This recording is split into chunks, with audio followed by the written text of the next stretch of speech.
सदर मजलिस रुकन parliament Hyderabad barrister Asaduddin Owaisi ने 15 अगस्त को मुल्क भर की कई म्यूनसिपल कॉरपोरेशंस की जानिब से मसलखानों और गोश्त की दुकानों को बंद रखे जाने के अहकाम को बदबख्ताना करार दिया है। मीडिया से बात करते हुए बैरिस्टर असदुद्दीन ओवैसी ने कहा कि अजीम तर बल्दिया हैदराबाद की तरफ से भी ये अहकाम जारी किए गए हैं जो कि जालिमाना और गैर आइनी हैं।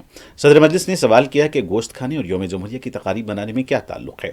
तेलंगाना के 99% लोग गोश्त खाते हैं। गोश्त पर पाबंदी अवाम की आज़ादी, राजदारी, मुआश, सकाफत, ग़िज़ाइयत और मजहब के हक की खिलाफ वर्जी है। और संविधान हमने बनाकर अपने आप को क्यों दिया, राइट टू लाइवलीहुड उसमें एक फंडामेंटल राइट है।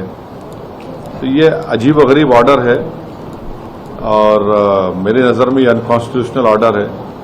यौम आज़ादी है, खुशी का मौका है और हम आज़ादी की लड़ाई में हमारे बुजुर्गों ने क्या क्या कुर्बानियां दी थी। तो अब उस दिन भी अगर हम ये बोलेंगे कि नहीं नहीं ऐसा नहीं है, ठीक नहीं है, वो ठीक नहीं है, मुझे समझ में नहीं आया ऑर्डर क्यों निकाला गया और मेरी नज़र में एक अनकॉन्स्टिट्यूशनल है और इस तरह का ऑर्डर नहीं निकलना चाहिए था। अब आप लिकर को आप गोश्त से क्यों मिला रहे हैं?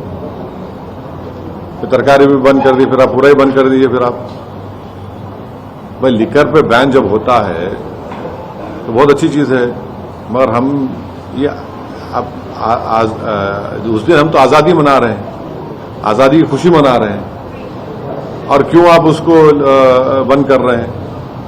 भाई शराब पीकर कोई गलत काम कर सकता है, मगर ये तो लाइवलीहुड है ना उसकी, जो गोश्त बेचना बेचारे लोग, और उसमें ये तो कोई मोर देन 90% करीब लोग तेलंगाना में गोश्त खाते हैं।